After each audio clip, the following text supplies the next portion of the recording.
Good morning everyone. এখন বাজে 10:30, না সরি 11টা। আমি উঠেছি আজকে 10:30টার সময়। এখন বসে পড়েছি চা নিয়ে। এই যে দুধ চা, সকাল সকাল দুধ চা একদম গ্যাসের জন্য একদম পারফেক্ট। সকালবেলা দুধ চা নিয়ে বসে পড়েছি। আজকে ঘুম থেকেই উঠেছি 10:30টার সময়। বাইরের ওয়েদার খুব ভালো, বৃষ্টি হয়েছে। আর আমি 10:30টার সময় যখন ঘুম থেকে করেছি তখনও মনে হচ্ছে যেন অন্ধকার, ভোরবেলা। সেই জন্য উঠতে দেরি হয়ে গেছে। আর আজকের দিনটা একটু ছুটি পাই, না হলে তো ছুটি হয় না। আর আমাদের সাথে বসে আছেন আমার রাজপুত্র বাডি। ওই তুমি কি করছো বলো? তুমি খেয়েছো? বিস্কিট খেয়েছো? দিদি খাইয়েছে বিস্কিট তোমায়? বিস্কিট খাইয়েছে? আর আছেন এই যে ইনি, ওরে বাবারে, ইনি, এনার আজকে ইনভিটেশন আছে বাইরে, ওনার স্টুডেন্টের বার্থডে। বাড়িতে খাবেন না, তাই ভাবছি যা হোক কিছু রান্না করে আমরা খেয়ে নেব 3-4 জন মিলে। এই যে আমার আরেকজন আছেন না, সবচেয়ে বড় লোক, বড় মানুষটা, তাই না বাবা? আচ্ছা, তাহলে চা খেয়ে নেই, তারপরে বাকি কাজ করা যাবে। আগে মনটা আর মাথাটা ছাড়াতে হবে ঘুমের থেকে। শান্তি। আর এই যে বাইরে একটু আলো উঠেছে, একটু আলো হয়েছে বাইরে। তুমি কি খাচ্ছ বাডি? কি খাচ্ছ তুমি? দুধ চায়ে ভিজিয়ে বিস্কিট? হ্যাঁ, দুধ চায়ে ভিজিয়ে বিস্কিট খাচ্ছ? কোন দিকে নজর? এইদিকে, এদিকে স্যার, এদিকে তাকান স্যার। স্যার দেখছো আজকে কে রান্না করছে?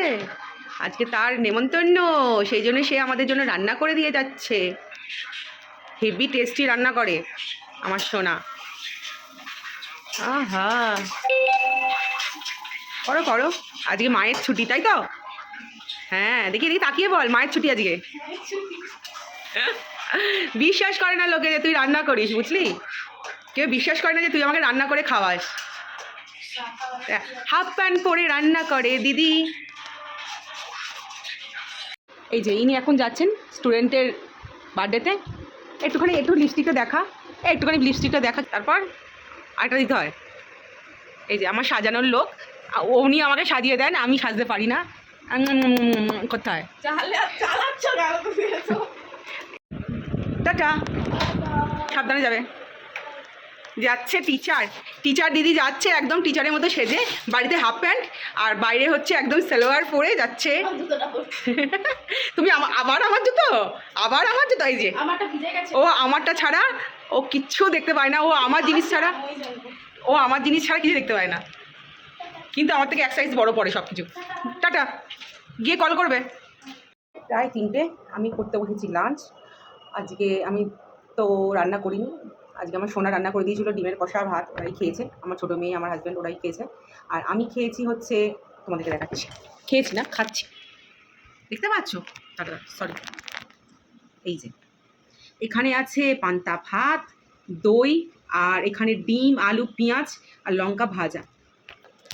আমি আজকে পান্তা ভাত খাবো, কিচ্ছু করার নেই, আমি পান্তা ভাত খেতে খুব ভালোবাসি। আর পান্তা ভাত খাওয়া না খাওয়াটা কোনো ব্যাপার না, পান্তা ভাতটা আমি ভাতটা নষ্ট করতে চাই না, সেই জন্যই খাওয়া। একটুখানি দই দিয়ে ভাত মেখে, ডিম, আলু আর পেঁয়াজ মাখা।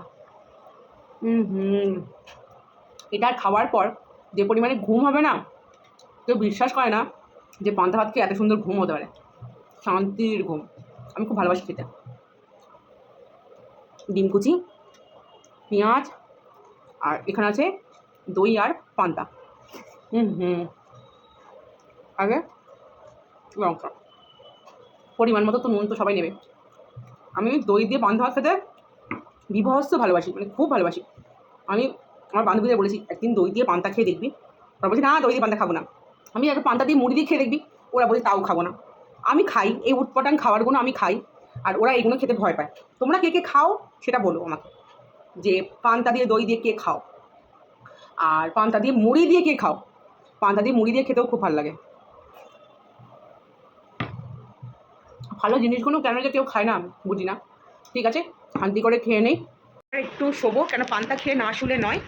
তোমাদেরকে একটা জিনিস দেখাচ্ছি, আমার শোয়ার আগের ব্যাপারটা দেখাই তোমাদেরকে, দাঁড়াবো। তো আমি শোবো বলেছি না, ও জানে যে আমি শুলে এসি ছাড়বো, ও ঠিক বালিশ নিয়ে শুয়ে পড়েছে। ও দিদিদের যত বালিশ ছিল সব এক জায়গায় করে ও কিন্তু শুয়ে পড়েছে।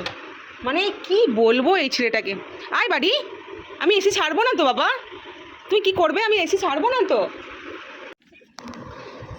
আমি আজকেও সন্ধ্যাবেলা হাঁটতে বেরিয়েছিলাম। এইভাবেই আমার দিনটা শেষ হয়। Tata, good night.